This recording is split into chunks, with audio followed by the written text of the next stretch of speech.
हाथों को उठा के कहो, आज जो कुछ मैं सुनूं मेरी जिंदगी कभी भी सेम ना रहे। प्रभु यीशु के नाम में हम मांगते हैं। अगर आपको मेरी आवाज आ रही है पीछे लास्ट में अपने हाथों को हिलाओ, लास्ट में, अगले वाले नहीं, लास्ट में। सबको प्रॉपर आवाज आ रही है तो पीछे, लास्ट, पीछे पीछे, बीच वाले नहीं, बिल्कुल पीछे। हाथों को हिलाओ जरा, लास्ट।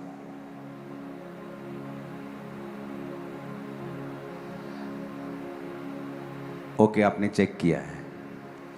मैं मेक श्योर करना चाहता हूं कि आज मेरी आवाज सब कानों तक पहुंच सके। किसी को ऐसा ना हो कि समझ नहीं आ रही है, क्योंकि आज इंपॉर्टेंट चीज है बहुत।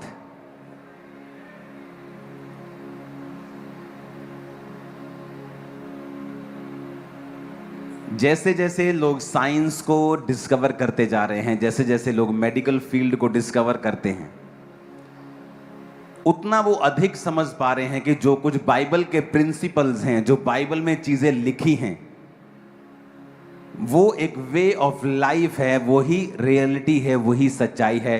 बाइबल किसी धर्म को परिवर्तित करने के लिए नहीं, बल्कि मनुष्य क्या है, वो किस लिए बना, उसके जीवन में परमेश्वर क्या चाहता है और उसके जीवन में खुशी और आनंद और सुख कैसे आएगा, बाइबल में सारी चीजें लिखी हुई हैं। आपकी बॉडी में जो मैंने पिछले हफ्ते समझाया था, जो हीलिंग करता है प्रोटीन, उसका नाम क्या है? लेमिनिन। हाँ, जब डॉक्टर्स ने स्टडी किया तो क्या मालूम हो, उसकी पिक्चर वैसे दिखा देना कि लेमिनिन नाम का प्रोटीन है, अगर ये आपके शरीर में ना हो तो शरीर हील नहीं करता। जख्म होता है ना लोगों का, चंगा ही नहीं होता, जख्म भरता ही नहीं है। तो डॉक्टर्स ने फाइंड किया कि जो लेमिनिन है वो एक स्कैप फोल्डिंग का काम, शटरिंग का काम करता है। वो वे है, वो एक रास्ता बनाता है कि हीलिंग वाले जितने भी प्रोटीन हैं, जहां बीमारी है, जहां कोई चोट है, जहां कोई रोग है, वहां वो जाएं और उसको हील करें। अगर लेमिनिन ना हो तो हीलिंग नहीं होती, और लेमिनिन क्रॉस की तरह है पूरी तरह से। अब ये मैंने तो नहीं बनाया, ये मैंने तो नहीं कहा।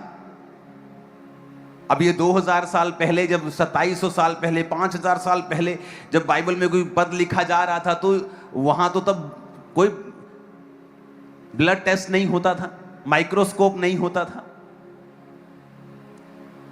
कि तो माइक्रोस्कोप से देखा जी, फिर यीशु मसीह ने क्रूस को चुन लिया कि ऐसे ही क्रूस में मैं जान दूंगा। वो तो 2000 साल पहले की बात है। लेकिन आज आपके ब्लड में जो हील कर रहा है वो क्रॉस है। आप मेरी बात समझ रहे हैं? जैसे जैसे हम मेडिकल फील्ड में आगे जाते हैं, बढ़ते हैं, और जब हम बॉडी की थोरो स्टडी करते हैं, कंप्लीट स्टडी करते हैं, हमें मालूम होता है कि बाइबल का एक एक पद, एक एक अध्याय जो है वो इतना कंप्लीट है, वो इतना पूरा है और इतना सामर्थी है कि आपका विश्वास बढ़ जाता है परमेश्वर के ऊपर। मेरी बात समझ रहे कि नहीं? लोगों को ये मालूम नहीं कि चर्च में आखिर क्या होता है, कि लाखों लोग चर्च चले जाते हैं जी, पंजाब में धर्म परिवर्तन हो रहा है, इंडिया में धर्म परिवर्तन हो रहा है।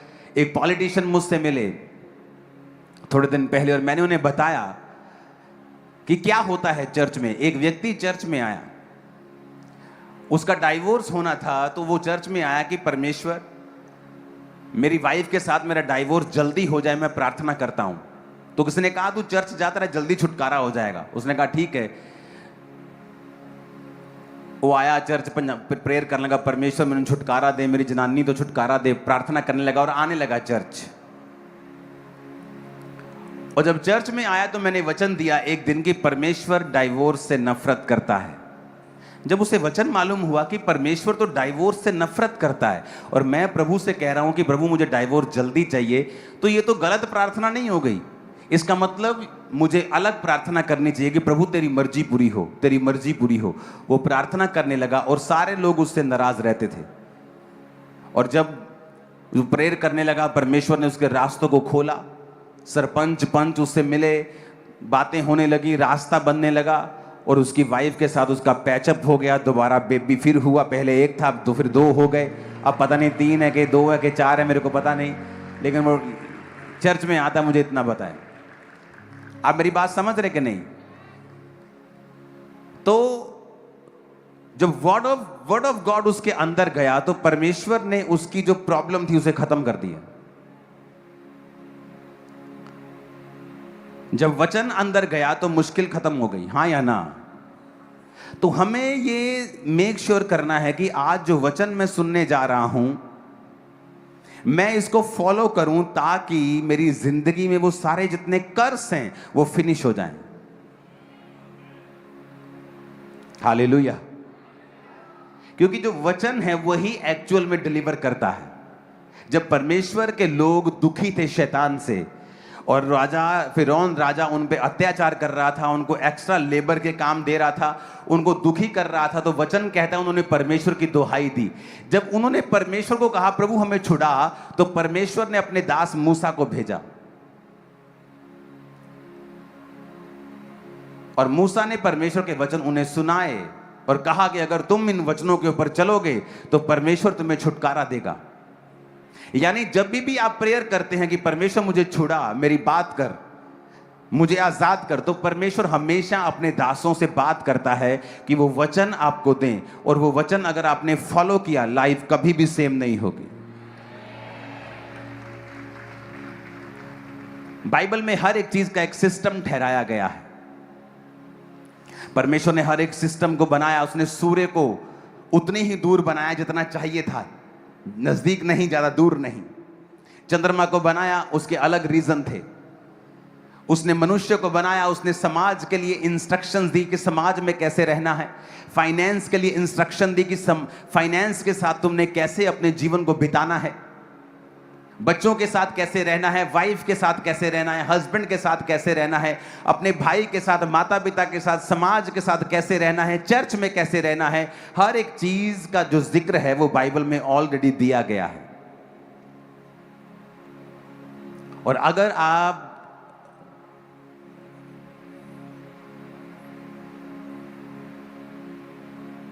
इस बात को समझेंगे कि आज मुझे वचन चाहिए परमेश्वर का और मुझे आजाद होना है, आज जो भी परमेश्वर का आत्मा मुझसे कहेगा मैं सुनूंगा, मैं उसे सुनने के लिए तैयार। और ये लोग आगे बैठे हैं, ये नहीं, ये तो ये जस्ट मैंने कुछ केस सामने बिठा लिए। एक एक जन जो यहां बैठा है, आपकी लाइफ में बड़ा काम परमेश्वर आज करेंगे। मैं चाहता हूं चर्च समय से पहले फिल हो जाती है। आज मैं समय से पहले आया हूं। मेरी इच्छा है कि मैं और पहले आऊं, और पहले आऊं, 2 घंटे पहले आऊं। मैं रियल में आपको बता रहा हूं, और फ्यूचर में करेंगे से आपको जल्दी आने की मैं आदत डालने वाला हूं। जब परमेश्वर ने इंसान को बनाया, उत्पत्ति 2 उसकी 24 आयत में लिखा है। अब आपको यह बात समझनी है कि परमेश्वर ने जब आदम को बनाया और आदम उसके काम कर रहा था और परमेश्वर की सेवा कर रहा था और परमेश्वर के दिए गए कामों में था, और परमेश्वर ने कहा आदम का अकेला रहना ठीक नहीं है, मैं आदम के लिए एक सहायक बनाऊंगा। और सारे जीव जंतु उसके पास आकर मैच करने लगा और किसी से मैच नहीं हुआ। तो परमेश्वर ने आदम के अंदर से एक पसली को निकाला और उसकी जगह मांस भर दिया, और परमेश्वर ने औरत को बनाकर उसे आदम के पास लेके गया। और आदम ने जब औरत को देखा तो उसने एक भविष्यवाणी की कि तू नर में से निकाली गई है, इसलिए तू नारी कहलाएगी। तू मेरी हड्डी में से, तू हड्डी और मेरे मांस, तू निकाली गई है, इसलिए तू नारी कहलाएगी। और परमेश्वर ने उसके साथ उसको मैच किया,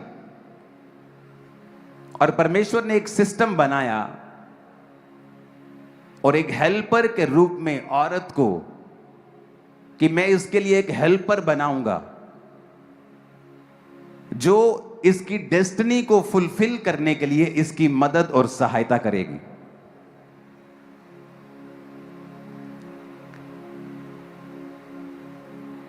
जो इसकी जो बुलाहट है उसको पूरा करने में इसकी मदद और सहायता करेगी। अगर आप दुनिया भर में निगाह मारें, जिन हस्बैंड्स के साथ वाइव्स होती हैं उनके फेल होने के चांस कम होते हैं दूसरों से जो अकेले काम करते हैं। एक चीज मैं आपको बताता हूं,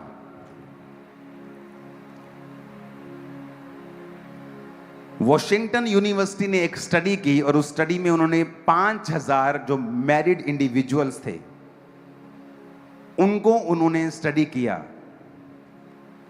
अब ध्यान से मेरी बात को सुनना, इस वचन को अब मैं वचन से मिलाकर उनसे बात करूंगा। पहला पत्रस 3 उसकी 7 आयत में लिखा है, कहता पतियों तुम भी बुद्धिमानी से पत्नियों के साथ जीवन निर्वाह करो। आज बहुतों को कानों में मिर्ची लगने वाली है, आपको बता रहा हूं।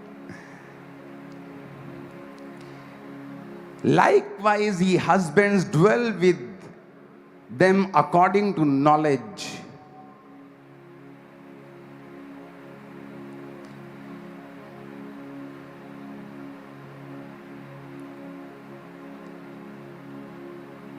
ऊंची आवाज में कहो नॉलेज।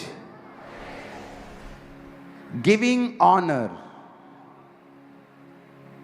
अगर ऑनर को आप इब्रानी यूनानी भाषा में पढ़ेंगे तो उसका ग्रीक भाषा में 5092 शब्द है जिसका मतलब है time, A value.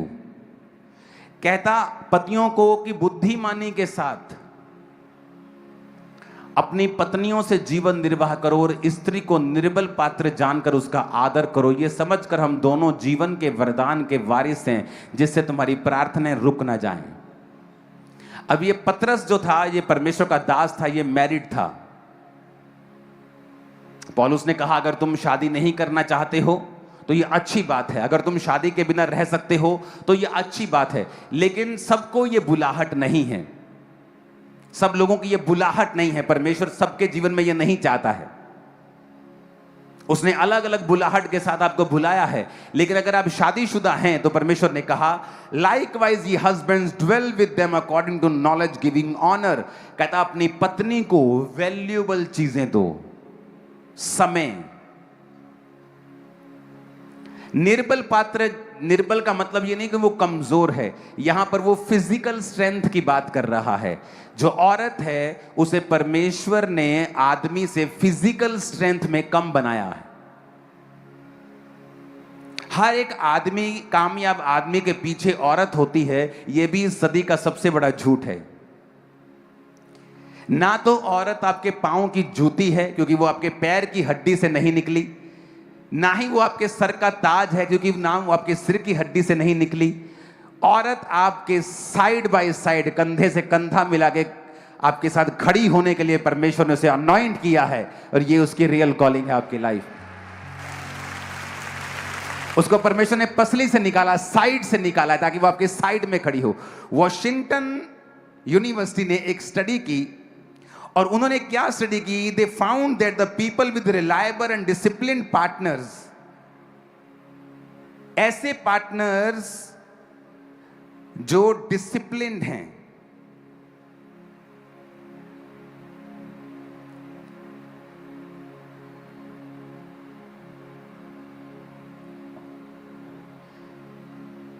received more promotion, earned more money and felt higher job satisfaction. उन्होंने कहा जिनके पार्टनर्स रिलायबल हैं, डिसिप्लिन्ड हैं, मतलब पति पत्नी पे भरोसा कर सकती है, पत्नी को पति पे पूरा भरोसा है, पति को पत्नी के ऊपर पूरा भरोसा है और वो दोनों एक दूसरे के ऊपर भरोसा कर सकते हैं। उसने कहा वो लोग, ये स्टडी क्रिश्चियन लोगों की स्टडी नहीं है, जो बातें मैं आपको बताता हूं ये जनरल पढ़ने वाले लोगों की स्टडी है जो पढ़ाई में हैं। उन्होंने स्टडी की कि जो लोग अपने पार्टनर सेल्फ, जो रिलायबल है, डिसिप्लिन पार्टनर जिनको मिला है, उन्होंने अपनी लाइफ में ज्यादा प्रमोशंस हासिल किए हैं, ज्यादा पैसे को कमाया है और जिनकी लाइफ में जॉब सेटिस्फेक्शन ज्यादा है। रीजन बताता हूं क्यों। कहता तुम्हारी प्रार्थनाएं रुक ना जाएं। आप जानते हैं बहुत सी फैमिलीज की प्रेयर्स परमेश्वर अनसुना कर रहा है। क्योंकि आपकी फैमिली में ऑर्डर नहीं है, आपकी फैमिली मैनेज्ड नहीं है। पतरस ने खास बोला, उसने कहा अपनी पत्नी का आदर करो जिससे कि तुम्हारी प्रार्थनाएं रुक ना जाएं। तुम्हारी प्रेयर क्या है? परमेश्वर मुझे हील कर, मुझे फाइनेंस ब्लेसिंग चाहिए, मुझे बेबी बॉय, मुझे बेबी गर्ल, मुझे ये चाहिए, मुझे। परमेश्वर कहता तुम्हारी प्रार्थनाएं हिंडर हो जाएंगी। अगर आप हिंडर शब्द को ग्रीक भाषा का 1581वां शब्द है, अगर आप उसको पढ़ेंगे तो उसमें लिखा है कट डाउन, टू फ्रस्ट्रेट। कहता तुम्हारी प्रार्थनाएं कट कर दी जाएंगी और तुम फ्रस्ट्रेट रहोगे अपनी लाइफ से। तुम्हारी लाइफ में खिंचाहट रहेगी, हर टाइम तुम खिंचोगे क्योंकि तुम्हारी प्रार्थनाएं रुकी गई हैं, क्योंकि तुमने परमेश्वर के बनाए गए ऑर्डर को फॉलो नहीं किया है। अब ये जो स्टडी उन्होंने की, ये कोई स्टडी करने वाले लोग क्रिश्चियन नहीं थे, लेकिन आप नोटिस करो कि ये स्टडी इस वचन के ऊपर पूरा ठप्पा लगाती है कि जो कुछ बोला गया है वचन में, कि जो लोग आपस में ज्यादा बनकर, जिनकी बनती है, जो ज्यादा समझ के साथ एक दूसरे के संग रहते हैं, वो अपनी लाइफ में ज्यादा कामयाब हैं, फाइनेंशियली भी, फिजिकली भी, सामाजिक रीति से भी और हर तरह से कैरियर वाइज भी। आप मेरी बात समझ रहे कि नहीं? ये वॉशिंगटन यूनिवर्सिटी की स्टडी है।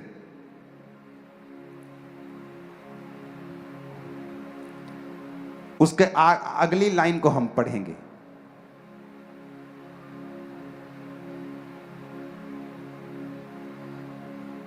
उसमें लिखा है कि the data revealed that the employee with an extremely conscientious spouse is 50% more likely to get a promotion than an employee with a unconscientious। मतलब कहता वो कर्मचारी जिसका पार्टनर रिलायबल है, जिसका पार्टनर डिसिप्लिन्ड है,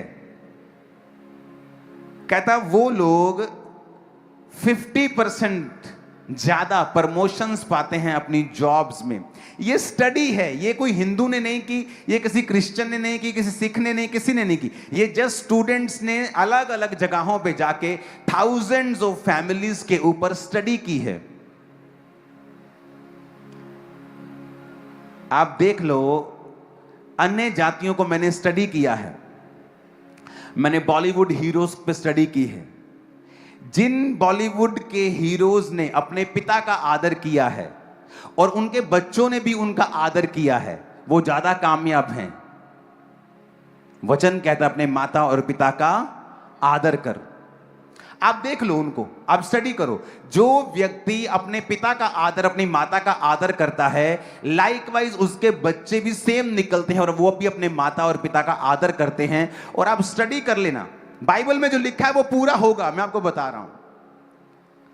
आप उन लोगों की स्टडी करो, वो ज्यादा कामयाब होंगे। और मैं आपको बता सकता हूं ऐसे बहुत से लोग जिन्होंने पिक्चर्स की हैं और लोगों ने उनकी पिक्चर्स को सराहा है, पर वो कभी कामयाब नहीं हुए। उनके घर में जाके देखो, वो अपने पिता का आदर नहीं करता आदमी। मैं नाम नहीं लेना चाहता।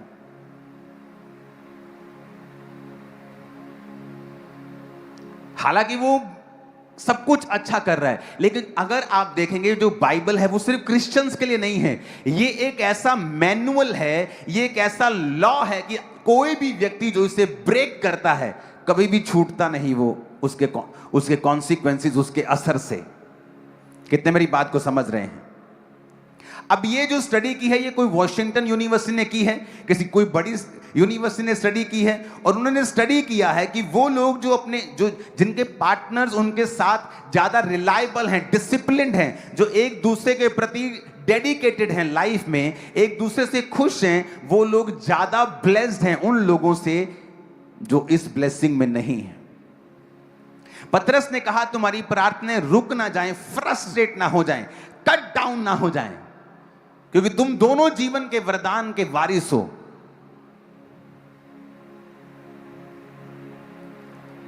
ऊंची आवाज में को हालेलुया।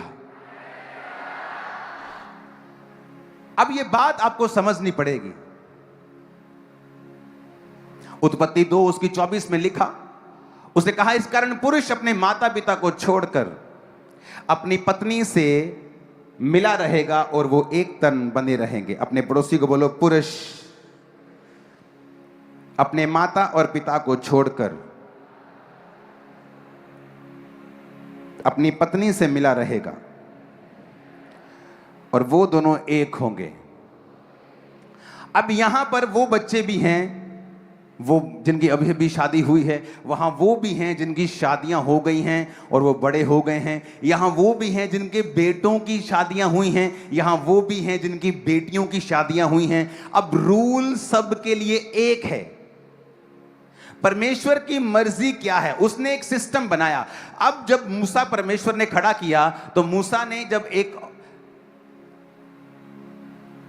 अन्य जाति औरत के साथ शादी की तो लोग उसके कुड़कुड़ाने लगे। तो परमेश्वर ने उसकी बहन को बुलाया, उसने कहा हाँ तू भी नबिया है, पर तुझे मालूम नहीं मूसा को मैंने हेड ठहराया है और तुझे जज करने का अधिकार नहीं दिया, इसलिए अब तू कोड़ी रहेगी। और उसे कोड़ हुआ। परमेश्वर ने कहा बात ये नहीं है, बात ये है कि तू मेरी मैनेजमेंट के खिलाफ, बात मूसा की नहीं है, बात चुनाव की है। बात ये नहीं है कि परमेश्वर ने क्या किया, परमेश्वर ने क्या किया है, बात ये वो क्या चाहता है, बात ये है। बात ये नहीं है कि उसने कहा औरत आदमी के अधीन रहेगी, कि मैं क्यों अधीन रहूं, बात ये नहीं। अब वो ये भी कर सकता था कि आदमी औरत के अधीन रहेगा, ये तो उसकी बात है ना, ये तो उसने किया है ना।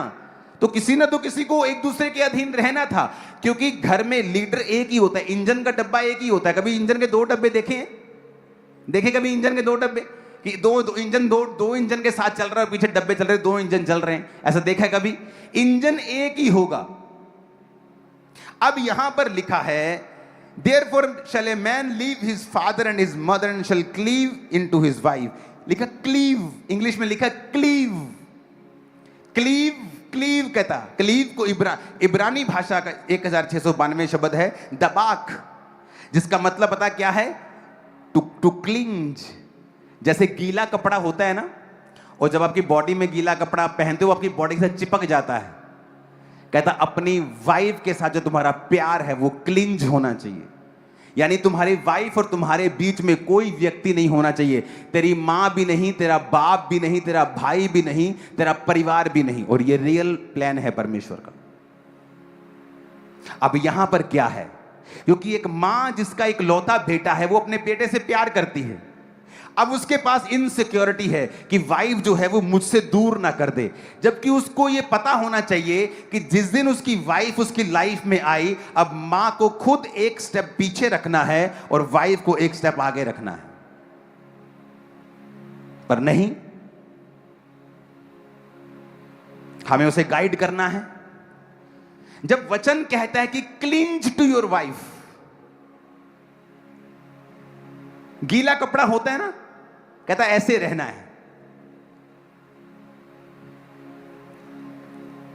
बट मां क्या समझा रही है, बाप क्या समझा रहा है, भाई क्या समझा रहा है? और जब तक आप दोनों का बॉन्ड, आप दोनों की लाइफ सबसे ज्यादा क्लोज नहीं होगी आपके माता और पिता दोनों से, तब तक आप रियल प्लान में प्रवेश नहीं करेंगे। बाइबल आपकी लाइफ में पूरी नहीं हो रही, आपकी प्रेयर्स फ्रस्ट्रेट रहेगी। होता ना, यार मैं प्रेयर कर रहा हूं, यार मैं फास्टिंग कर रहा हूं, यार मेरी लाइफ में काम क्यों नहीं हो रहा, मैं फ्रस्ट्रेट हो रहा हूं, ये मैं कर रहा हूं, मैं चाहता हूं, मैं सब कुछ सही कर रहा हूं, पर कुछ हो नहीं रहा है।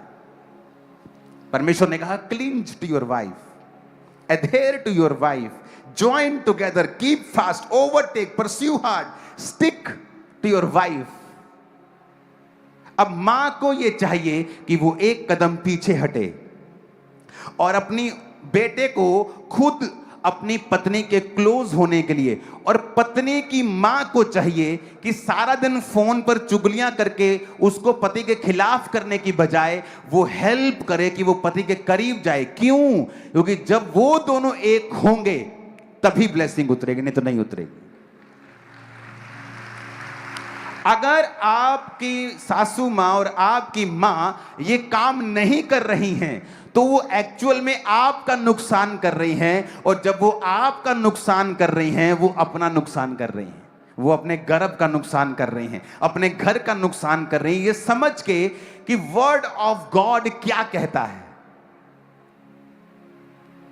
फिर से पढ़ेंगे इंग्लिश में भी। Therefore shall a man leave his father and his mother, मनुष्य अपने माता पिता को छोड़कर अपनी पत्नी से मिला रहेगा, and shall cleave unto his wife। Cleave का मतलब फिर से दिखाएंगे, दबाक,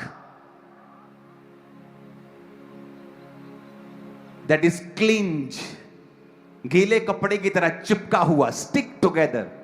तुम और तुम्हारी वाइफ एक हो, कोई तुम्हें सेपरेट ना करे। बाइबल क्या कहती है?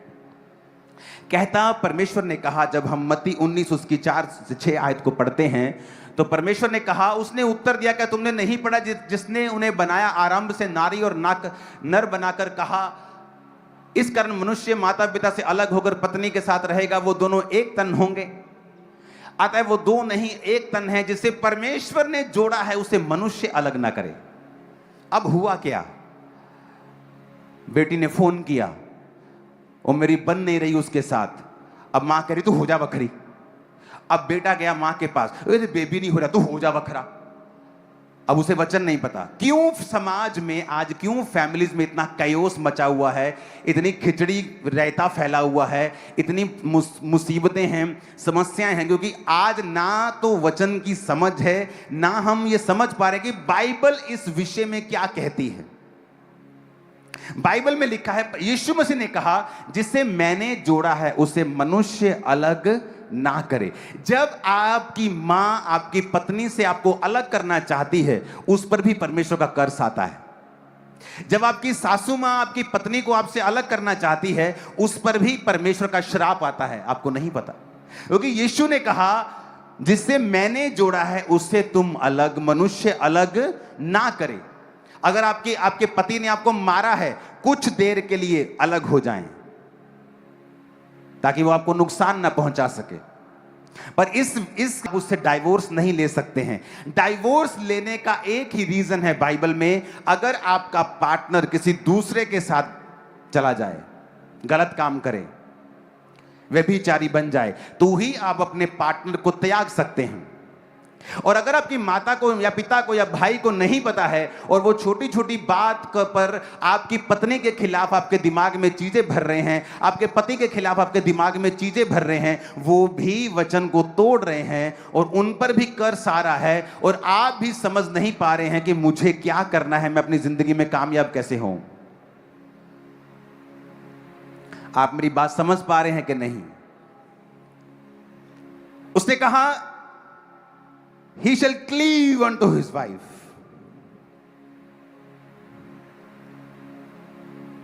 अब हमें समझना होगा इन बातों को।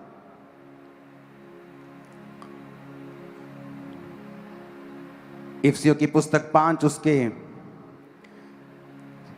23 आयत से हम पढ़ेंगे, 22 से पढ़ेंगे। Wives, submit yourself unto your own husbands। Greek भाषा का 5293 शब्द, जिसका मतलब है सबमिशन का हुपोटासो, जिसका मतलब है टू सबऑर्डिनेट। कहता जो वाइफ है वो सबऑर्डिनेट है, जिसका मतलब है जैसे एक आर्मी ऑफिसर होता है और उसके नीचे एक सेना होती है जो उसके हुक्म के ऊपर चलता है। ये मैं नहीं कह रहा हूं, अगर आपको हुक्म लेना पसंद नहीं है तो मेरी गलती नहीं है, आज मुझे क्षमा कर दें प्लीज। वाइफ को बोला है बी हुपोटासो, सबमिट योरसेल्फ। हुपोटासो to subordinate, reflexively to obey, to be under obedience, put under. इसका मतलब ये नहीं कि आप कम हैं, इसका मतलब ये एक मैनेजमेंट है।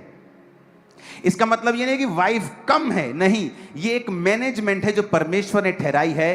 कि परमेश्वर ने कहा आदमी का सिर मैं हूं, औरत का सिर आदमी है। आदमी मेरे अधीन रहे, औरत आदमी के अधीन रहे। मैंने घर टूटते देखे हैं। एक पास्टर की मैंने काउंसलिंग की और पास्टर ने कहा कि इसके बेबी होने वाला था और मैंने इसको बोला कि जाओ डॉक्टर के पास अभी चली जा, और उसने कहा ठीक है। उसने अपनी माँ को फोन किया, लड़की की माँ ने बोला ले असी खुदा नू मानते हैं, तू प्रेयर कर, चिंता ना कर तू। और उसका बेबी डेड हो गया गर्भ में ही। और जब वो मुझसे मिली मैंने उसको कहा कि जब आदमी की जुबान खुदा की जुबान है तेरे लिए, लोगों के लिए क्या है छोड़ दे, पर तेरे लिए वो गॉड की वॉइस थी, क्योंकि तुझे सबॉर्डिनेट, वचन कहता है हुपटासु मींस टू बी सबॉर्डिनेट, तुझे उसके, देखो कैसे मर्द तालियां बजा रहे हैं, तुम्हारी बारी भी आने वाली, चिंता मत करो, अब ये तालियां बजाएंगे, थोड़ी देर रुको। आप मेरी बात समझ रहे क्या? उसने कहा वो वॉइस, मैंने कहा वो वॉइस परमेश्वर की थी तेरे पास। परमेश्वर ने कभी कलीसिया से बात नहीं की, उसने मूसा से बात की। मूसा ने खुद मांगा, प्रभु मैं थत्था हूं, मैं लोगों से डायरेक्ट बात नहीं करूंगा, तो मुझे कोई आदमी दे दे, मैं उससे बात करूंगा, वो आदमी आगे बात करेगा। परमेश्वर का ठीक है, नहीं तो वो डायरेक्ट चुना गया था कि मैं तुझसे करूंगा, तू लोगों से करेगा। अब परमेश्वर मूसा से बात करता था और मूसा आगे बात करता था। परमेश्वर ने कभी भी लोगों से बात नहीं की। इसका मतलब ये नहीं कि वो लोगों से प्यार नहीं करता या लोगों की कदर नहीं थी या लोगों को वो छोटा समझता था या कम समझता, कम छोटे मोटे की बात नहीं है। इट्स अ मैनेजमेंट, ये एक मैनेजमेंट है। बैंक का एक मैनेजर है, बैंक के आगे एम्प्लॉइज है, हर एक अलग अलग ड्यूटी है। जब मैसेज आता है सीधा टॉप से तो मैनेजर को आता है, एम्प्लॉइज को नहीं आता। आप मेरी बात समझ रहे कि नहीं? तो ये परमेश्वर की मैनेजमेंट है कि उसने किसको, मर्द को, औरत को, बच्चों को, वाइफ को, हस्बैंड को, माता पिता को, भाइयों को कहां ठहरा, ये उसकी मैनेजमेंट है। हमें ये पढ़ना और सीखना है उसकी मैनेजमेंट में मैं कहां फिट होता हूं, वही मेरी ब्लेसिंग है। अगर मैं चाहता हूं कि मैं वाइफ की जगह चले जाऊं, मेरी ब्लेसिंग वहां नहीं है। मैं माता की जगह चले जाऊं, मेरी ब्लेसिंग वहां नहीं है। मेरी ब्लेसिंग वही है जहां बाइबल ने मेरे को ठहराया है। अब यहां पर जब हम पढ़ते हैं, उसने कहा submit yourself unto your own husband as unto the Lord, कि जिस तरह प्रभु के, हे पत्नियों अपने अपने पति के ऐसे अधीन रहो जैसे प्रभु के। और उसका बेबी मर गया और अब उसका हस्बैंड उसे डाइवोर्स देना चाहता है। मैंने कहा तू भी गलत है, क्योंकि इस बात के कारण तू डाइवोर्स नहीं दे सकता। और देखो शैतान कैसे फैमिलीज को खराब करता है। पहले औरत ने बात नहीं सुनी, अपनी मां की बात सुनती रही, चाहे वो दिखने में स्पिरिचुअल लग रही थी, उसकी मां ज्यादा स्पिरिचुअल लग रही थी। कई बार जब आपका स्पिरिचुअल फादर आपसे बात करता है, आपको वो स्पिरिचुअल नहीं लगता, लेकिन दूसरा व्यक्ति आपको स्पिरिचुअल लगता है, लेकिन एक्चुअल में आप और आपके स्पिरिचुअल फादर के बीच में हमेशा जो राइट होगा वो आपका स्पिरिचुअल फादर होगा। याद रखना, मैंने नोटिस किया है और मैंने ये सीखा है, हार्ड वे में अपने स्पिरिचुअल फादर के साथ मैंने सीखा है। कई बातों में मैं उनके साथ नाराज रहा, पर मुझे झुकना पड़ा, मैंने सीखा है। मैं आपको बता रहा हूं, मेरी लाइफ का एक्सपीरियंस भी है और बाइबल भी यही कहती है। अब यहां पर परमेश्वर ने क्या कहा, for the husband is the head of the wife, even Christ is the head of the church, कि जो पति है पत्नी का सिर है, जैसे मसीह कलीसिया का सिर है और स्वयं ही देह का उद्धार करता है। Therefore as the church is subject unto Christ, जिस तरह कलीसिया मसीह के अधीन है, पत्नियां भी हर बात में अपने पति के अधीन रहें। कितनी बातों में? कितनी बातों में? हर बात में। मेरी और मेरी पत्नी के बीच में एक भी अनसॉल्व्ड इशू नहीं है, एक भी। कपड़े पहनने से लेके, बाहर आने जाने से लेके, बच्चों से लेके, फ्यूचर से लेके, फाइनेंस से लेके, एक भी इशू नहीं है जहां हम बोले कि नहीं मैं इससे सहमत नहीं हूं, क्योंकि इसमें हमारी भलाई है। यहां पर लिखा है कि हर बात में अपने पति के क्या रहना है, अधीन रहना।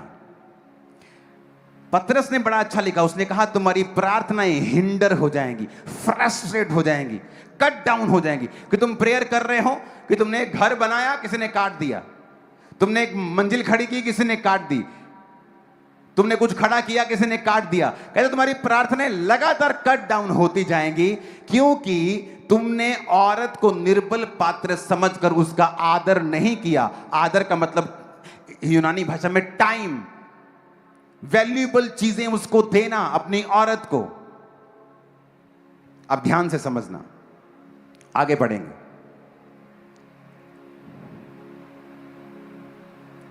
अट्ठाईस आयत से पढ़ेंगे। इस प्रकार उचित है कि पति अपनी पत्नी से अपनी देह के समान प्यार करे।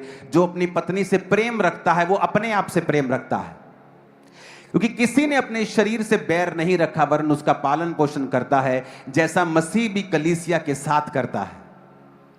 इसलिए हम उसकी देह के अंग हैं। इस कारण मनुष्य अपने माता पिता को छोड़कर अपनी पत्नी से मिला रहेगा, वो दोनों एक तन होंगे। कितनी बार देखो सेम वर्स बाइबल में आपको बार बार बार बार बार बार मिलती है। एक ही वर्स आपको बार बार मिलती है बाइबल में। क्यों परमेश्वर ने ऐसा बार बार बार बार लिखा है? एक ही चीज। 29 आयत फिर से हम पढ़ेंगे। उसमें लिखा है, किसी ने भी अपने शरीर से बैर नहीं रखा वरन उसका पालन पोषण करता है। For no man ever yet hated his own flesh but nourisheth and cherisheth. यह पति के बारे में लिखा है। कहता कोई भी अपने जो शरीर से बैर नहीं रखता बल्कि उसे नरिश करता है और चेरिश करता है। जब आप नरिश को पढ़ते हैं, रियल बाइबल में जिस भाषा में बाइबल लिखी गई थी उसका मतलब है काई, और जब आप चेरिश को पढ़ते हैं उसका मतलब है थाल्पो। इनका मतलब है, जब आप नरिश को पढ़ते हैं, और नरिश में उसका जो शब्द है ट्रेफो से वो निकला है, जिसका मतलब मैं आपको बताता हूं। कहता implication to cherish, to pamper. बच्चों को पैम्पर करते हैं ना, हस्बैंड को बोला है वाइफ को पैम्पर करने के लिए। आप हैरान हो जाएंगे, बाइबल में देखो कितनी डीप बातें लिखी हैं। चेरिश करने के लिए, और स्पेशल लिखा है ग्रीक भाषा का 5142वां शब्द, क्योंकि ये जो शब्द था नॉरिशित, पालन पोषण, ये आया है एक्ट्रेफो से, और एक्ट्रेफो शब्द लिया गया है ट्रेफो से, जो 5142वां शब्द है, जिसका मतलब है implication to cherish with food, pamper, bring up, feed, nourish. कभी अपनी पत्नी को कभी उसकी फेवरेट डिश बनाकर खिलाई है आप लोगों ने?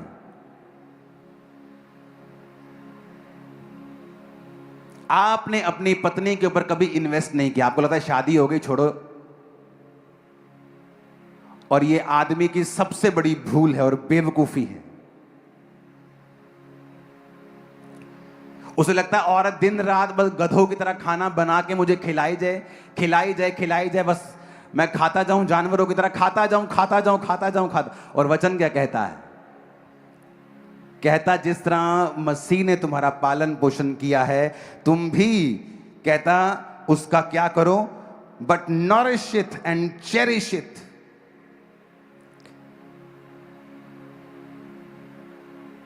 कहता implication to cherish with food etcetera, pamper, bring up, feed, nourish. आपने कभी अपनी पत्नी से लव नहीं किया, फाइट की है। मेरी वाइफ को बेस्ट चाय मेरे हाथ की पसंद है, मैं कभी कभी उसको बना के देता हूं। उसको जब फिर फेडअप हो जाती है वो स्टाफ की चाय से, मुझे बोलती है आप चाय बना के लेके आओ। फिर मैं जाता हूं, चाय बनाता हूं तसल्ली के साथ, अच्छे से बनाता हूं फिर मैं। हालेलुया। और उसको मालूम है मुझे किन बातों से नफरत है, किन बातों से मुझे ये चीज नहीं चाहिए, घर में ऐसा नहीं होना चाहिए। वो उन चीजों का ध्यान रखती है। एक मूर्ख औरत हमेशा अपने हस्बैंड को खिजाने वाले काम करेगी, और एक मूर्ख आदमी अपनी औरत को इग्नोर करेगा हमेशा। उसने, बाइबल कहती है, कहता टू पैम्पर योर वाइफ। जिस तरह बच्चों को पैम्पर नहीं करते हम, उस तरह से लिखा। देखो वचन में लिखा हुआ है, through the idea that is fatten implication to cherish with food etcetera. मतलब जो भी तुम्हारी वाइफ को पसंद है, उसे घूमना पसंद है, आप शाम को जाओ, अगर बाइक नहीं है, साइकिल है, साइकिल नहीं तो पैदल है, जाओ और जस्ट 10 रुपए की कुल्फी खा के आओ। पैसा नहीं है तो जाओ, अपनी वाइफ को डिनर पे लेके जाओ। उसे खुद खाना, उसको बोलो आज तू नहीं बनाएगी, आज मैं बनाऊंगा, बच्चे बनाएंगे, आज तू बैठ, तेरे को खिलाते हैं मस्ती से। लेकिन कभी नहीं, क्योंकि वो ईगो है, मैन ईगो, आदमी का घमंड। और नुकसान किसका हो रहा है? उसी आदमी का जो घमंड करके बैठा है, उसी का नुकसान हो रहा है। इसलिए वो आदमी फ्रस्ट्रेट है। आज वो फ्रस्ट्रेशन में दारू पी रहा है, बाहर जा रहा है, दोस्तों के साथ मिल रहा है, उसे लगता है कि ये फ्रस्ट्रेशन निकालने का तरीका है, और एक आधा घंटा से दारू पी के अच्छा लगता है, लेकिन सुबह वही फ्रस्ट्रेशन, फिर से वही फाइनेंस में फ्रस्ट्रेशन है, लाइफ में फिर वही फ्रस्ट्रेशन है। ऐसे अगर प्रेयर कर रहा हूं लेकिन जवाब नहीं आ रहा, क्योंकि तुम्हारी प्रार्थनाएं काटी जा रही हैं कॉन्टिन्यू डेवल के द्वारा, क्योंकि वो वचन की गहराई को जानता है। शैतान के बिना शैतान के कारण मेरी प्रजा नाश हो रही है, बाइबल में नहीं लिखा, कहता ज्ञान ना होने की वजह से मेरी प्रजा नाश हो रही। लेकिन जैसे ही तुम्हारा पति तुम्हें पैम्पर करता है, तुम्हारी मां बीच में आ जाती, ले तू उन्हें सिर ते चढ़ा लेना हुणे। आप देखो शैतान कैसे काम करता है। और अगर वो हस्बैंड को ये मालूम नहीं है कि मुझे ये करना है और ये नहीं करना है, वाइफ को पता नहीं है कि मुझे ये करना है या नहीं, कोई मुझे क्या कहे मुझे कोई मतलब नहीं पड़ता, मुझे ये मालूम होना चाहिए कि परमेश्वर क्या कहता है। अगर उसका वर्ड ये कहता है कि मुझे करना है तो मुझे करना है, मेरा रिश्तेदार क्या कहता है मुझे कोई मतलब नहीं है। कोशिश करो आपकी और आपकी वाइफ के जो अनसुलझे इश्यूज हैं वो आप आपस में सॉर्ट आउट कर लो, क्योंकि जब वो इज्जत बाहर जाती है, चाहे वो आपके क्लोज फैमिली मेंबर्स क्यों नहीं हो, वो इसका फायदा उठाते हैं और शैतान इसका फायदा उठाता है। मैं आपको बता रहा हूं, आज आप डिलीवर हो रहे हैं। आपको अपना अपना रोल अगर समझ नहीं आया, और अगर एक औरत मर्द की तरह बिहेव करेगी, वो लीड करने की कोशिश करेगी, हस्बैंड को चुप कराने की कोशिश करेगी, वो हस्बैंड को चुप नहीं करा रही, वो गॉड को चुप करा रही है, क्योंकि वो उसके मुंह से बोलता है और उसने उसको सिर उसका ठहराया है। तो अगर हम अपनी अपनी जगह नहीं समझेंगे कि मेरी जगह कहां है, तो हम अपनी जिंदगी में कभी भी कामयाब नहीं हो पाएंगे। उसने कहा pamper your wife, give time, give valuable things to her. उसके लिए समय को निकालना है, उसकी फेवरेट चीजों को करना है। कभी कभी क्या, रोज भी कर सकते हो। कुलस्सियों 3 उसकी 18 से 20 आयत को हम पढ़ेंगे। और जो वर्ड मैं आपको दे रहा हूं ना, जब आप ये मैटर सॉल्व कर लेंगे, मैं आपको लिख के देता हूं, कर्जा फिनिश होगा। आपको बता रहा हूं, फाइनेंस सेम नहीं होगा, सेहत सेम नहीं होगी, आपके बच्चे देखना कैसे बढ़ेंगे, वो उनको राइट एटमॉस्फेयर मिलेगा जहां वो बढ़ सके और परमेश्वर के कार्य कर सके। और आमीन ऊंचे वाला चाहिए चर्च। कुलस्सियों 3 उसकी 18 से 20 आयत को हम पढ़ेंगे।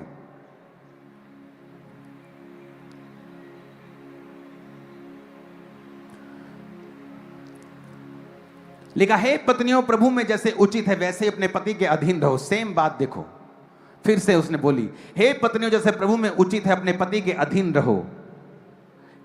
हे पतियों अपनी पत्नी से प्रेम करो और उससे कठोरता ना करो। वचन हमें बार बार ये बातें सिखाता है, और अगर हम फिर भी इसे नहीं समझेंगे तो फिर हमारी प्रार्थनाएं हिंडर होंगी। हमें समझ नहीं आएगा कि हमने क्या करना है, कैसे करना है, हमारी जिंदगी में ये प्रॉब्लम क्यों है, मेरी लाइफ में ये प्रॉब्लम क्यों है, मेरी जिंदगी में ये क्यों नहीं हो रहा है। ये होगा क्योंकि आप बाइबल के जो नियम हैं उन वचनों को आप ब्रेक कर रहे हो। अगर आप पत्नी को गाली दे रहे हो तो आप अपने आप को गाली दे रहे हो, वो गाली आपको लग रही है, क्योंकि आप एक हैं, दोनों दो नहीं हैं। और परमेश्वर ने कहा जब तुम जुड़ गए हो तो मेक श्योर तुम्हारा मन एक हो, ताकि तुम्हारी प्रार्थनाएं जो जाएं वो एक मन से जाएं, 2 इंजन ना हो, एक इंजन हो, ताकि तुम्हारी गाड़ी आगे बढ़ सके। और ये कर्स है लोगों की लाइफ में। बहुत सारी फैमिलीज में कर्स मैंने देखा है, क्योंकि वो औरत जो है वो फैमिली पे कब्जा करना चाहती, वो गाइड करना चाहती, वो पति को चुप करा के रखना चाहती है। और मैंने देखा है उस परिवार को, उस परिवार ने सफर किया है, उनके बच्चों ने सफर किया है। उन बच्चों की जब शादियां हुई वो अपनी शादियों में कामयाब नहीं हुए इतना, और उनके आगे बच्चे देखे हैं। मैंने मैं जानता हूं उन लोगों को, बहुत बूढ़े हो गए हैं वो, लेकिन मैं उनकी स्टोरीज को जानता हूं। और ये कर्ज फॉलो कर रहा है पीढ़ी दर पीढ़ी, क्योंकि एक व्यक्ति ने जब वचन को तोड़ा, वो वैसे ही लोगों को पैदा करता गया जो आगे उसके जैसे हैं, और वो वैसा ही पैटर्न पूरी फैमिली में फॉलो कर रहा है। हालेलुया। आज एक माँ का काम है कि वो वाइफ और हस्बैंड के बीच में दीवार ना बने, बल्कि उनको करीब आने का कारण बने, और प्रभु उसको भी ब्लेस करेगा। सास का काम है कि वो करीब आने का काम करे, उनके करीब उनको जाने दे, उसको छोड़ दे। वाइफ उसकी पत्नी को तंग ना करे, उसके घर को ब्रेक ना करे, वो हेल्प करे, क्योंकि जब आप हेल्प करेंगे, जो गॉड ने कहा है कि उनको अलग ना कर बल्कि उनको एक कर, तो गॉड की जो कृपा है वो तुम पे भी आएगी, क्योंकि वो देखेगा कि तुम भी उसके वचन को पूरा करने में उसकी हेल्प कर रहे हो, तुम भी उस वचन पे बिलीव करते हो जो बाइबल में लिखा हुआ है। हालेलुया। ऊंची आवाज में कहो हालेलुया।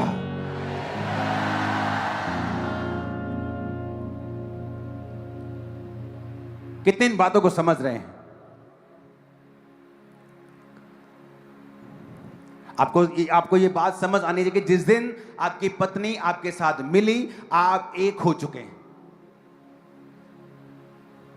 अब यहां का हिसाब है, अगर पत्नी के घर में कोई प्रॉब्लम है, उसके पिता को कोई प्रॉब्लम है, या उसकी मां को कोई प्रॉब्लम है, पत्नी की मां को, तो हस्बैंड और उसकी फैमिली का पूरा जोर होता है कि हमारे घर से 1 रुपया भी वहां नहीं जाएगा। क्यों? क्योंकि ये रीत है। किसने बनाई ये रीत? कभी सोचा है? किसने कहा आदमी संघर्ष के लिए पैदा हुआ? कभी सोचा है? हो सकता है जो तुम फॉलो कर रहे हो वो इस सदी का सबसे बड़ा झूठ और सदी की सबसे निकम्मी बात हो जो तुम फॉलो कर रहे हो, जब तक तुम्हें यह नहीं पता बाइबल क्या कहती है। वो पत्नी जो तुम्हारे लिए बच्चे पैदा कर रही है, तुम्हें खिला रही है, पिला रही है, तुम्हें बना रही है, सारा अपना घर छोड़कर तुम्हारे साथ है, तुम उसकी फैमिली की हेल्प नहीं कर पा रहे हो। तुम्हारे जैसा कंजूस और निकम्मा आदमी और कोई नहीं। और वो जो सब कुछ छोड़ के तुम्हारे पास है, अफ्रीका में अगर आपको शादी करनी है तो वहां सिस्टम राइट है, आपको औरत के लिए पैसे देने होते हैं उसकी मां को। मैं 10 गाय दूंगा, मैं 15 गाय दूंगा, डॉरी देते हैं वहां। यहां उल्टा हिसाब से लड़की भी ले लेते हैं और पैसा भी ले लेते हैं।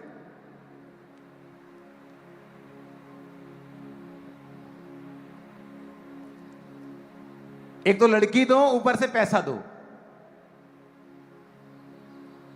आप एक जन को, एक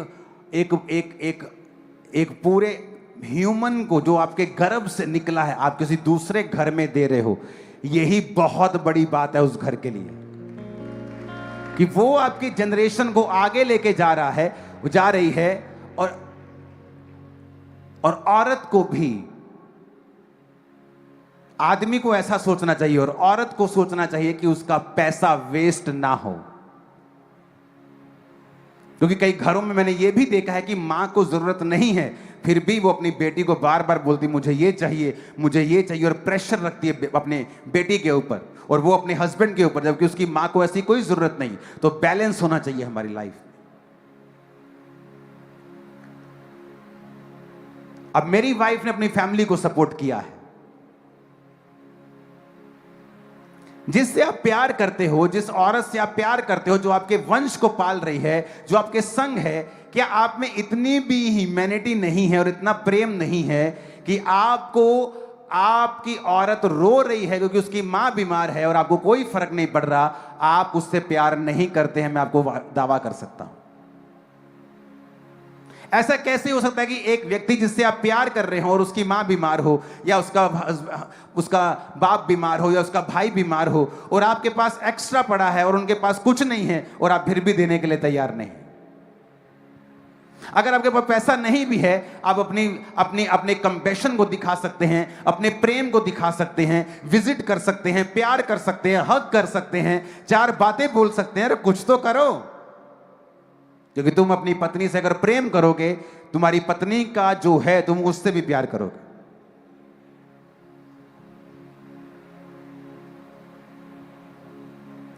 आज समझ आ रही है बातें कि नहीं आ रही? और ये रियल परफेक्ट लाइफ का सीक्रेट है जो मैं आपको दे रहा हूं।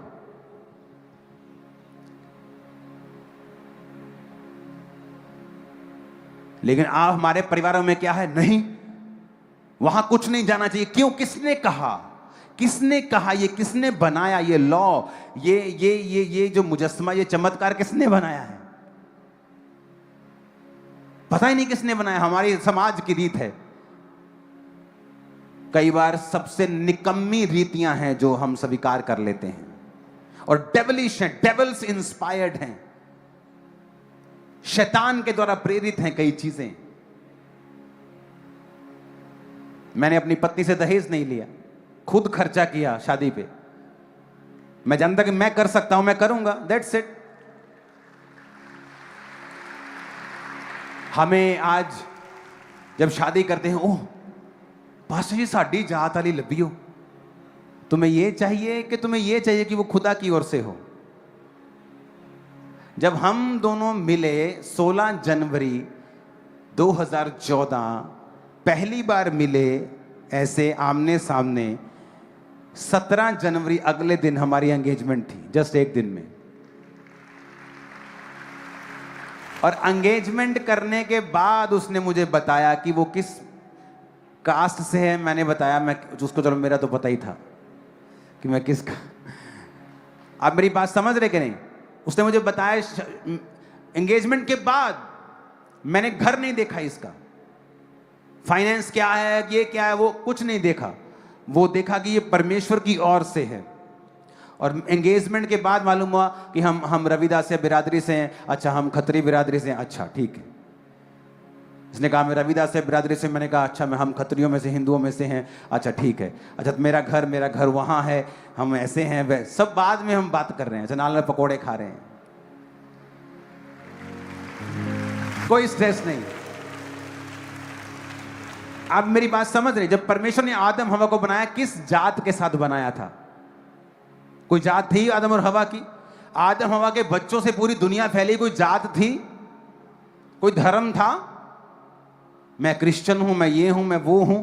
परमेश्वर ने कोई धर्म नहीं बनाया। उसने आदमी बनाया, आदमी के लिए बाइबल रखी कि ये तुम्हारे मैनुअल बुक है, ये रूल है, रेगुलेशंस हैं, इन्हें फॉलो करना, तुम्हारी जिंदगी सही रहेगी। लेकिन आज देखो, जहां जहां वचन टूट रहा है उन्हीं घरों में प्रॉब्लम्स है। आज फॉरेन में डाइवोर्स रेट ज्यादा क्यों है? क्योंकि पत्नियां अपने आप को कम नहीं समझना चाहती, और वही रीजन है डाइवोर्स का। पति जो है उसके अंदर एक खूबी है, वो परमेश्वर के अधीन रहकर सेवा करता है, और वाइफ उसके अधीन है जो सेवा उससे करवाता है। और जब या तो वो सेवा करता है या करवाता है, लेकिन जब वो किसी व्यक्ति को अपने आमने सामने खड़ा देखता है कि वो उसके सामने उसका सामना कर रही है, वो उससे लड़ता है। या तो वो सेवा करता है या करवाता है, तो या वो लड़ता है। जब वाइफ सरेंडर नहीं होती, फिर वो लड़ता है, फिर वो फाइट करता है, क्योंकि ये उसके ब्लड में, परमेश्वर ने उसकी प्रोग्रामिंग इस तरह से की है।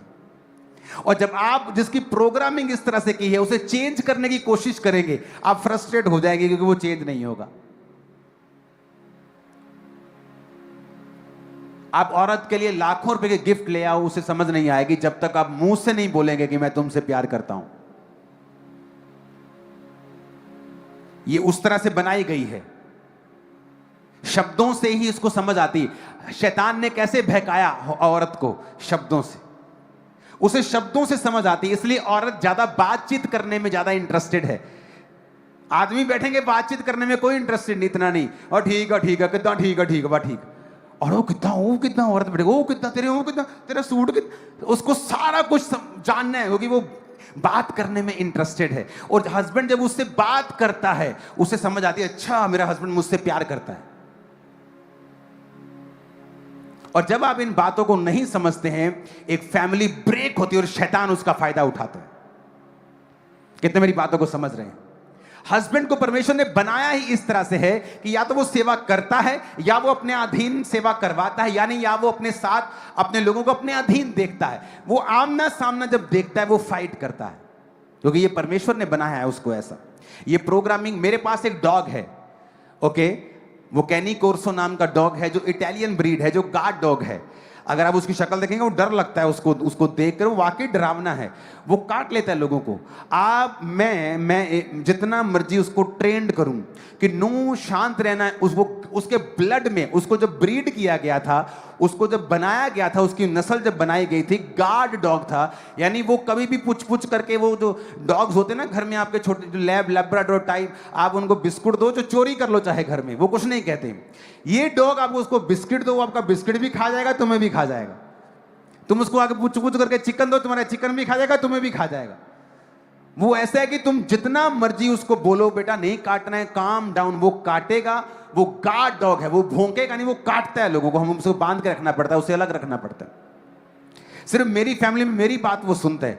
मेरे मदर्स आए वो उनको भौंकता है, मेरे फादर आए वो उनको भौंकता है। क्यों? उसकी प्रोग्रामिंग उस तरह से की गई है, उसको बनाया ही इस तरह से गया, उसके ब्लड में है ये। आप उसको चेंज नहीं कर सकते, आप वाइफ को चेंज नहीं कर सकते, उसके ब्लड में है ये चीजें। आपको बात करनी पड़ेगी, आपको उसे इमोशनल सेटिस्फाइड करना पड़ेगा। आदमी के ब्लड में है कि वो या तो धिंदगी करता है या करवाता है, आप उसको चेंज नहीं कर सकते। जब आप चेंज करने की कोशिश करेंगे एक दूसरे को, आप फ्रस्ट्रेट होंगे, क्योंकि वो उनके ब्लड में, उनके सॉफ्टवेयर में नहीं है। आप ब्लेस हो आज। अगर आपको अपनी लाइफ को देखना है कि वो ब्लेस्ड हो, फर्स्ट पहला काम जो आप लोगों ने करना है वो है अपने आप को सबमिट करना है परमेश्वर के सामने। एक रियल मैरिज का जो सेंटर है, मैं आपको बताता हूं। आपको क्या लगता है जो क्रिश्चियन हैं उनके जीवन में प्रॉब्लम्स नहीं होती, या उनके लड़ाइयां नहीं होती, या उनके तकरार नहीं होते हैं। लेकिन मैं आपको बताता हूं, अगर आप क्रिश्चियन हैं और गॉड आपका सेंटर है और वचन आपका सेंटर है और आप खुदा की सेवा करने के लिए अपने आप को सबमिट कर चुके हैं, तो होता क्या है जब आप लोगों में तकरार होती है, क्योंकि आपका सेंटर परमेश्वर है, तो वो चीजें जो आम लोगों के लिए बड़ा एक हवा बन सकती हैं, आपकी लाइफ में वो आपके माइंड और स्पिरिट को हिट नहीं करते हैं। ये गहरी बात मैं आपको बता रहा हूं। आपका जब सेंटर क्राइस्ट है कि आपको भी सेवा करनी है, चर्च जाना है, संडे खुदा का काम करना है, आपको बोना है, आपको प्रेयर करनी है। आपकी वाइफ का भी सेंटर ये है कि मुझे चर्च जाना है, खुदा का काम। अगर आपका सेंटर सेम है, गॉड है, आप सबमिशन आपने गॉड के सामने रखी है। अगर क्राइस्ट के सामने आदमी सबमिट नहीं है, अपनी वाइफ से आप एक्सपेक्ट ना करें कि वो भी आपके सामने सबमिट रहे। अगर आप खुदा के सामने अधीन नहीं है, आपकी वाइफ आपके सामने अधीन नहीं होगी, क्योंकि परमेश्वर आपको वही देगा जो आपने उसकी लाइफ में बोया है। एक पास्टर कंजूस लोगों को आकर्षित करता है अगर वो खुद कंजूस है। एक पास्टर अमीर लोगों को आकर्षित करता है अगर वो खुद बोने वाला है। तो आप जाके देख लो, आप जैसे होते हैं वैसे लोगों को आकर्षित करते हैं। अगर मैं आपको बीच में छोड़ दूं अभी आमीन करने के बाद, चुगली वाला चुगली को ढूंढेगा, व्यभिचारी व्यभिचारी को ढूंढ लेगा, आत्मिक आत्मी को ढूंढ लेगा। आप हैरान होंगे कि ये लोग एक दूसरे को जानते नहीं थे, एक दूसरे को कुछ नहीं पता, लेकिन ऐसे एक दूसरे के साथ चिपक जाएगा। व्यभिचारी से व्यभिचारी, चुगल से चुगलखोर, चोर के साथ चोर, रोजे रखने वाले के साथ जुड़ जाएगा, आत्मिक आत्मी के साथ जुड़ जाएगा, अपने आप, क्योंकि आप अपने जैसे लोगों को अपनी ओर खींचते हैं। और जब आप आदमी परमेश्वर के अधीन नहीं है, ये वचन पूरा फिर नहीं होता। आपकी पत्नियां आपके अधीन नहीं रहती। अगर आपको चाहिए गॉड की ओर से पत्नी आपको मिले, आपको परमेश्वर के अधीन रहना है, वर्ड फॉलो करना है, ताकि परमेश्वर आपको देखे। आदम परमेश्वर का काम कर रहा था जब उसने कहा परमेश्वर ने कि मैं इसको पत्नी दूंगा जो इसके साथ हेल्प करेगी, इसकी हेल्प करेगी, वो हेल्पर होगी। ऊंची आवाज में हालेलुया कहो जरा। अगर आप अपने पति का ऑनर नहीं करती हैं, प्रभु आपको ब्लेस नहीं करेगा। आप बीमार होंगी, आप प्रार्थना करती रहेंगी, जवाब नहीं आएगा। आप मेडिसिन पे मेडिसिन खाती जाएंगी, भजन संहिता 51 और 91 पढ़ती जाएंगी, और जवाब नहीं आएगा, क्योंकि उसका वचन पहले पूरा होगा तो जवाब आएगा। अपने हाथों को उठाओ। हस्बैंड्स, आपने अपनी वाइफ को कभी जिसने पैम्पर नहीं किया, उसकी फेवरेट डिश बना के नहीं खिलाई, उसको घुमाने नहीं लेके गए, आप मुझे अपनी सेल्फीज भेजेंगे कि आपने अपनी पत्नी के साथ प्रेम किया है, उसको घुमाने लेके गए। आप अपनी फैमिली फोटोज मुझे भेजेंगे, मैं सीरियस हूं इस बात के लिए। आप अपनी फैमिली फोटोज भेजेंगे कि आज इकट्ठे होकर हम खाना खाने के लिए गए हैं, हमने अपने इश्यूज सॉल्व किए हैं। और मैं आपको बता रहा हूं, आपको ये कई बार आपको नॉर्मल लगेगा, लेकिन इसका असर होगा, बीमारियां पर कब्जा ना कर पाएंगी इन जीसस नेम।